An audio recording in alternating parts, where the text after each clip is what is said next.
Hello everyone, welcome back. हम लोग fourth unit chemical kinetics पढ़ रहे थे। केमिकल काइनेटिक्स में हम लोग रेट ऑफ रिएक्शन के बारे में बात करते हैं, factors affecting rate of reaction और मैकेनिज़्म ऑफ रिएक्शन के बारे में बात करते हैं। ठीक है, ये हमने पहले भी डिस्कस किया था।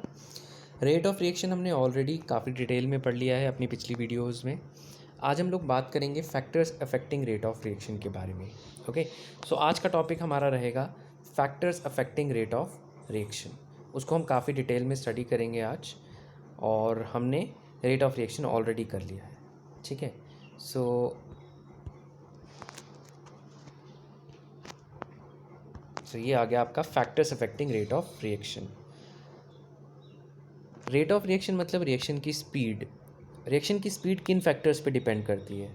ये हमारा फर्स्ट फैक्टर है concentration of reactant. Concentration of reactant का मतलब है अमाउंट ऑफ रिएक्टेंट। ठीक है, कॉन्सेंट्रेशन ऑफ रिएक्टेंट पे रिएक्शन की स्पीड कैसे डिपेंड करती है? जितना आपका रिएक्टेंट का अमाउंट ज़्यादा होगा, आपकी रिएक्शन की स्पीड उतनी ज़्यादा होगी। आई रिपीट, जितना रिएक्टेंट का अमाउंट ज़्यादा होगा, आपकी रिएक्शन की स्पीड भी उतनी ज़्यादा होगी। मतलब रिएक्टेंट ज़्यादा होगा तो स्पीड भी ज़्यादा होगी। यही है आपका फर्स्ट पॉइंट। ओके, यहाँ पे काफ़ी डिटेल्स दी हैं। ये हमने इंडिविजुअल अलग से एक टॉपिक में पढ़ना है काफ़ी डिटेल में। अभी के लिए आप सिर्फ इतना ही याद रखेंगे कि रिएक्टेंट का अमाउंट जितना ज़्यादा है, रिएक्शन का रेट भी उतना ज़्यादा होगा। ग्राफिकली भी देख सकते हैं, ये ग्राफ प्लॉट किया है। इसमें वाई एक्सिस के अलॉन्ग कॉन्सेंट्रेशन को रखा है, यानी अमाउंट ऑफ रिएक्टेंट को, और एक्स एक्सिस के अलॉन्ग टाइम को रखा है। तो ग्राफ ऐसे जा रहा है नीचे की तरफ। ओके, जब आप रिएक्टेंट की बात कर रहे हैं, मतलब रिएक्टेंट का अमाउंट ले रहे हैं, तो ग्राफ इस तरह जा रहा है। मतलब जैसे जैसे रिएक्शन आगे बढ़ रही है तो ग्राफ नीचे की तरफ जा रहा है। नीचे जाने का मतलब है वैसे वैसे रिएक्टेंट का अमाउंट कम हो रहा है। ठीक है, सिमिलरली अगर आप प्रोडक्ट के लिए अगर आप ग्राफ प्लॉट करते हैं तो उसका ग्राफ ऊपर की तरफ जा रहा है। इसका मतलब जैसे जैसे टाइम बढ़ रहा है, मतलब जैसे जैसे रिएक्शन आगे बढ़ रही है, वैसे वैसे प्रोडक्ट का अमाउंट बढ़ता है। ओके, जैसे जैसे टाइम बढ़ता है, यानी जैसे जैसे रिएक्शन आगे बढ़ती है, रिएक्टेंट का अमाउंट कम होता है, ग्राफ नीचे की तरफ जा रहा है, और प्रोडक्ट का अमाउंट बढ़ता है, यानी ग्राफ ऊपर की तरफ जा रहा है। ठीक है, और हमने अभी बोला था कि रिएक्शन का रेट किस पे डिपेंड करता है? अमाउंट ऑफ रिएक्टेंट पे।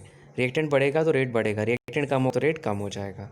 ठीक है, तो जैसे जैसे रिएक्शन बढ़ती है तो रिएक्टेंट का अमाउंट कम होता है, तो रिएक्शन की स्पीड भी कम होती है। आई रिपीट, कि जब रिएक्शन आपकी आगे की तरफ चलेगी तो आपकी रिएक्शन का स्पीड कम होता जाएगा, क्योंकि रिएक्टेंट का अमाउंट कम हो जाता है। ठीक है, फिर भी अगर हम नटशेल में देखें, मेन पॉइंट यही है कि रिएक्शन का रेट किस पे डिपेंड करता है? कॉन्सेंट्रेशन पे, कॉन्सेंट्रेशन ऑफ रिएक्टेंट पे। जितना ज़्यादा अमाउंट होगा रिएक्टेंट का, उतनी ज़्यादा ही रिएक्शन की स्पीड होगी। ओके, ये हमारा पॉइंट है। सेकेंड पॉइंट है टेम्परेचर। ठीक है, अब क्या होता है, जैसे जैसे आप टेम्परेचर बढ़ाते हैं, अगेन आपकी रिएक्शन बढ़ जाती है। टेम्परेचर बढ़ाने पर रिएक्शन की स्पीड बढ़ जाती है। ओके, टेम्परेचर बढ़ाने पर रिएक्शन की स्पीड बढ़ जाती है। एक एग्जांपल भी है, अगर आप NaCl को वाटर में डिज़ोल्व करना चाहते हैं तो क्या होगा? अगर आप हॉट वाटर लेते हैं, हॉट वाटर मतलब हाई टेम्परेचर, ठीक है, तो वहाँ पे डिज़ोल्व होने की स्पीड ज़्यादा होगी। ठीक है, अगर आप कोल्ड वाटर लेते हैं तो वहाँ पे स्पीड कम होगी। ठीक है, तो जैसे टेम्परेचर बढ़ा, वाटर आपने हॉट लिया, तो रिएक्शन की स्पीड बढ़ गई, यानी वाटर NaCl ईजिली वाटर में डिज़ोल्व हो गया। तो NaCl हॉट वाटर में जल्दी डिज़ोल्व होता है। क्यों? क्योंकि रिएक्शन की स्पीड टेम्परेचर बढ़ने पर बढ़ जाती है। ऐसा देखा गया है कि 10 डिग्री अगर आप टेम्परेचर बढ़ाते हो तो रिएक्शन की स्पीड ऑलमोस्ट डबल या ट्रिपल हो जाती है। 10 डिग्री अगर आप टेम्परेचर बढ़ाते हो तो रिएक्शन की स्पीड डबल या ट्रिपल हो जाती है। ठीक है, बाकी डिटेल्स हम लोग अलग से सेपरेट टॉपिक में पढ़ेंगे। थर्ड पॉइंट है nature of reactants and products. Okay, reactant के नेचर पर भी आपकी स्पीड डिपेंड करती है। एग्जांपल है सोडियम जो है, ठीक है, आपने मेटल लिया सोडियम, इसको वाटर से रिएक्ट करोगे तो रिएक्शन बहुत फास्ट होगी। लेकिन अगर आप मेटल आयरन ले लेते हो, उसको वाटर से रिएक्ट करते हो तो रिएक्शन बड़ी स्लो होगी। मतलब रिएक्टेंट कौन सा लिया उस पर डिपेंड कर रही है रिएक्शन की स्पीड। सोडियम के साथ वाटर जल्दी रिएक्ट करता है, आयरन के साथ वाटर देर से रिएक्ट करता है। तो ये भी थर्ड पॉइंट था। ठीक है, ओके, नेक्स्ट है सरफेस एरिया। तो याद रखना, रिएक्टेंट्स का सरफेस एरिया जितना ज़्यादा होगा, रिएक्शन की स्पीड भी उतनी ज़्यादा होगी। रिएक्टेंट का सरफेस एरिया जितना ज़्यादा होगा, रिएक्शन की स्पीड भी उतनी ज़्यादा होगी। अब सरफेस एरिया कैसे बढ़ाएंगे? सरफेस एरिया बढ़ाने के लिए हम लोग रिएक्टेंट को पाउडर्ड फॉर्म में ले लेंगे। ये लिखा है पल्वराइज्ड वुड, मतलब पाउडर्ड वुड।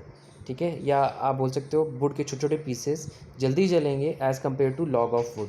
अगर एक बड़ा वुड का पीस लेते हो, उसको जलाना मुश्किल होता है कंपेयर टू छोटे छोटे वुड के पीसेस जो होते हैं, उनको जलाना आसान होता है। ठीक है, जो लोग मतलब घर पे लकड़ी जलाकर खाना बनाते हैं वो ये चीज़ अप्लाई करते हैं।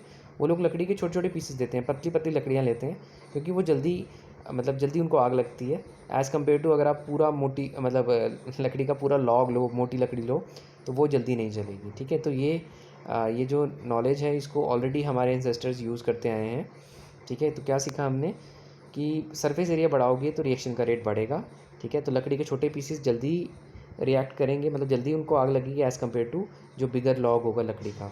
सिमिलरली अगर आप मार्बल को पाउडर्ड फॉर्म में लेते हो तो जल्दी रिएक्ट करता है as compare to marble chips, यानी मार्बल के पीसेस लोगे या मार्बल पाउडर्ड फॉर्म में लोगे तो पाउडर्ड मार्बल जल्दी रिएक्ट करेगा।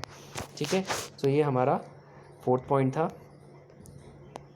ओके, 5th पॉइंट में हम लोग बात करेंगे कैटलिस्ट के बारे में।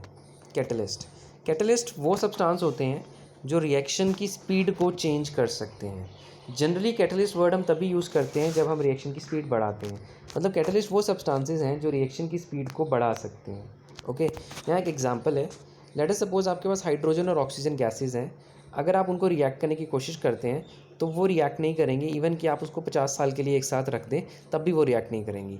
लेकिन अगर आप हाइड्रोजन और ऑक्सीजन गैसेस को जहाँ आपने रखा है वहाँ पे एक छोटा सा प्लेटिनम का पीस रख दें, फाइनली डिवाइडेड प्लेटिनम ले लो या प्लेटिनम का पीस भी ले लो। फाइनली डिवाइडेड का मतलब पाउडर फॉर्म में प्लेटिनम, पाउडर प्लेटिनम लो या प्लेटिनम का पीस रख दो छोटा सा हाइड्रोजन और ऑक्सीजन गैस के पास, तो वो इमीडिएटली फ्रैक्शन ऑफ सेकंड में सारा का सारा हाइड्रोजन ऑक्सीजन कंबाइन होकर वाटर बना देगा। तो प्लेटिनम यहाँ पे कैटलिस्ट का काम करता है। देखो कैटलिस्ट ने रिएक्शन की स्पीड कितनी बढ़ा दी, जो 50 साल तक ऑक्सीजन और हाइड्रोजन रिएक्ट नहीं कर सकती थी वो with in a fraction of second react हो गई, सिर्फ एक कैटलिस्ट यूज़ करने की वजह से।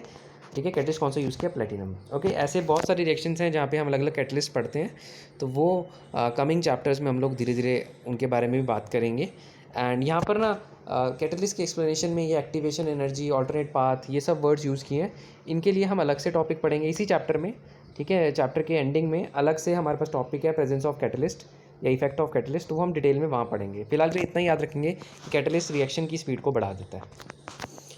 नेक्स्ट है हमारे पास कुछ रिएक्शंस हैं जिनको बोलते हैं फोटोकेमिकल रिएक्शंस। ये वो रिएक्शंस हैं जिनको जिनको होने के लिए लाइट की ज़रूरत है। जैसे H2+Cl2 गिव्स अस 2HCl। ये रिएक्शन तभी होगी अगर लाइट प्रेजेंट होगी, अदरवाइज ये रिएक्शन नहीं होगी। तो यहाँ पे लाइट क्या करती है, एनर्जी प्रोवाइड करती है रिएक्शन को करवाने के लिए। ठीक है, सब में ऐसा नहीं होता, कुछ पर्टिकुलर रिएक्शन हैं जिनको फोटोकेमिकल रिएक्शन होती हैं, उनमें लाइट का बहुत बड़ा रोल है। तो लाइट होगी तभी रिएक्शन होगी, अदरवाइज रिएक्शन नहीं होगी। आपको ये तो पता ही होगा कि रिएक्शन में होता क्या है, ओल्ड बॉन्ड ब्रेक हो जाते हैं, न्यू बॉन्ड फॉर्म हो जाते हैं। तो लाइट जो है ओल्ड बॉन्ड को ब्रेक करने में हेल्प करती है। ठीक है, तो मैं फिर से रिपीट कर दूं, ये लाइट जो है हर रिएक्शन में लाइट की ज़रूरत नहीं होती, कुछ रिएक्शन है जिनमें लाइट की ज़रूरत होती है। जैसे फोटोसिंथेसिस लाइट के बिना नहीं हो सकती। ठीक है, तो लाइट वहाँ पे ओल्ड बॉन्ड को ब्रेक करने में हेल्प करती है। ठीक, okay, so photo chemical reactions में लाइट बहुत ज़रूरी है। ओके, नेक्स्ट पॉइंट है फिजिकल स्टेट। फिजिकल स्टेट्स मतलब कि आपने जो रिएक्टेंट लिए हैं वो किस फॉर्म में है, सॉलिड फॉर्म में, लिक्विड फॉर्म में है, ये सब कुछ। ठीक है, अब देखो आयोडीन है, आयोडीन गैस की फॉर्म में जल्दी रिएक्ट करता है as compare to solid iodine. Similarly silver chloride और सोडियम क्लोराइड की रिएक्शन करवानी है, मान लो आपने सिल्वर क्लोराइड नहीं, यहाँ सिल्वर नाइट्रेट होना चाहिए, ये लिखा है। सिल्वर नाइट्रेट और सोडियम क्लोराइड की रिएक्शन करवानी है, तो अगर उनको सॉलिड फॉर्म में लेते हो तो वो रिएक्ट नहीं करते, अगर उनको वाटर में डिज़ोल्व कर लेते हो, एक्वस फॉर्म में लेते हो तो वो रिएक्ट कर जाते हैं, बहुत फास्ट रिएक्ट करते हैं इनफैक्ट। ओके, सो देख रहे हो आप कि फिजिकल स्टेट भी रिएक्शन की रेट को डिटरमाइन करता है।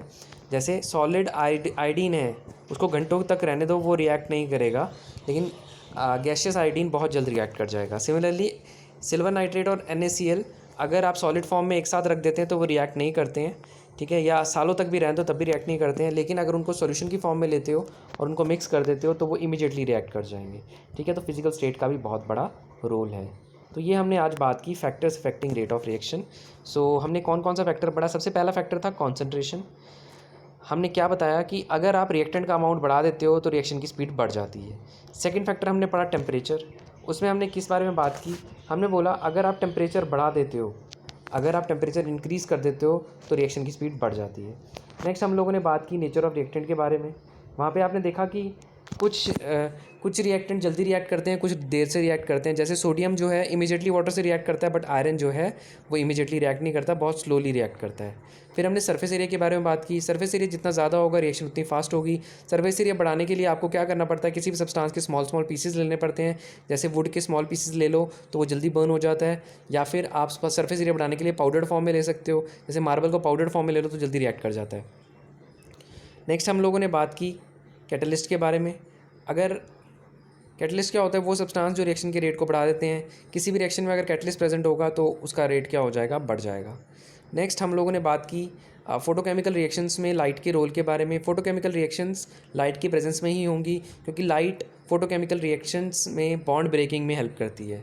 नेक्स्ट हम लोगों ने बात की फिजिकल स्टेट में। हमने देखा कुछ सब्सटेंसेस ऐसे हैं जो सॉलिड स्टेट में बड़ा स्लो रिएक्ट करते हैं। अगर उनको गैसियस फॉर्म में ले लो जैसे आयोडीन, या फिर एक्वस फॉर्म में ले लो जैसे सिल्वर नाइट्रेट और सिल्वर क्लोराइड, तो वो जल्दी रिएक्ट कर जाते हैं। ठीक है, तो ये था factors affecting rate of reaction. तो ये बिल्कुल छोटे छोटे फैक्टर्स हैं, लेकिन ये बहुत ही इंपॉर्टेंट है। यही डिसाइड करते हैं कि कोई रिएक्शन कितनी स्पीड से होगी, फास्ट होगी या स्लो होगी। ठीक है, और इनमें से कुछ फैक्टर्स हैं जिनको हमने डिटेल में पढ़ना है, जैसे effect of concentration, effect of temperature, effect of catalyst. ठीक है, तो उनको मैंने बिल्कुल टू द पॉइंट बताया यहाँ पर। आगे हम डिटेल में उनके बारे में पढ़ेंगे नेक्स्ट लेक्चर्स में। और जो जिन पॉइंट्स के बारे में सिर्फ यहीं पढ़ना था उनको मैंने डिटेल में बता दिया है। ओके, सो आज इतना ही करेंगे हम लोग। Thank you so much for watching. कल मिलते हैं नेक्स्ट लेक्चर के साथ। ठीक है, till then keep revising and be happy always, keep smiling.